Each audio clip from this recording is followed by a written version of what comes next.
Welcome back students in our business studies class 12. All of you subscribe my channel to get latest videos on various topics. Now today we are going to study about scientific managements of principles.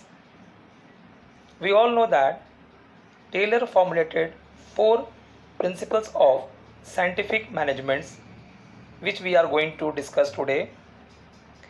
And scientific management principles is laid down by F.W. Taylor. It means F.W. Taylor is the father of scientific principles of management. F.W. is a short name. Full name is Frederick Winslow Taylor. Frederick Winslow Taylor. Remember this. He laid down 4 principles that is based on scientific. That first one is science, not rule of thumb. It means that Taylor insists that whatever we have to do it scientifically. It doesn't mean we have to do the things on hit and trial basis. It means that we are not have to blindly follow the rules and regulations made by our previous one. We have to think it scientifically and try to do it in a very scientific and innovative way so that we able to get better result. Because whenever we do the things in a scientific manner, it is based on cause and effect relationship.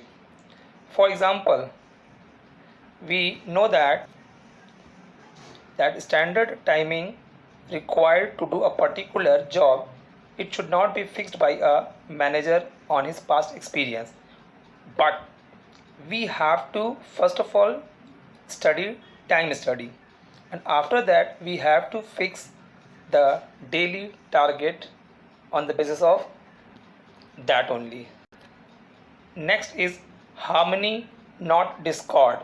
It means that there are 2 groups are working in an organization. One is owners and another is workers. We always workers always think it they are performing the work, they are doing the work, and just because of them company is going on. And owners think it the workers are not doing the thing properly, they are always demanding new things, increments and so on. So there is always a conflict between them, but we have to change their mentality. We have to tell them there is a requirement of both in an organization. It means that owner management as well as workers. For example, management want to make more and more profit by increasing their production. When company gets more profit, then they able to give more salary, wages or incentive to their workers also. In Japan, workers are not going out, not going on a strike. Rather than that, they are all tie the black ribbon and do the work in a company and get the sympathy of the manager. Over there, manager of a company think that workers are also a family member. But this is the way to gain the sympathy of management. It means that we both are complementary, worker as well as management or owner of a company. We have to do the work together. Here, next is cooperation, not individualism. Here, there should be a mutual understanding, mutual trust among management and the workers. And management have always whatever they have to plan or decide, they have to be discussed with their workers also, because by doing it so the work is going on smoothly without any hindrance or any interruption.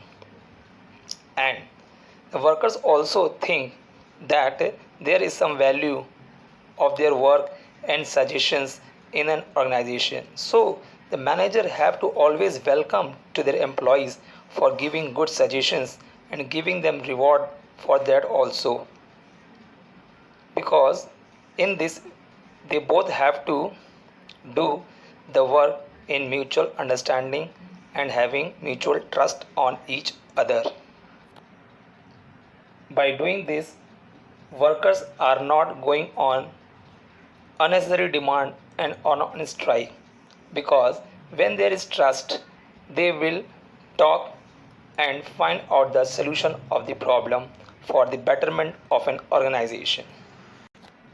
And next and fourth principle laid down by Taylor is development of worker to their greatest efficiency and prosperity. It means that industrial efficiency is just depend upon the efficiency of their workers.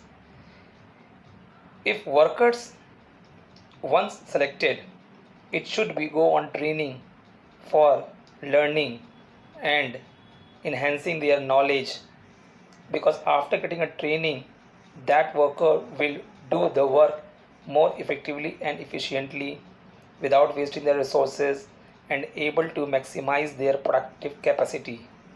And just because of this, it will be the benefit for both worker as well as an organization, so that whenever we choose or recruit any person, just we have to do their selection on the basis of their efficiency, knowledge and capacity and ability to do the work.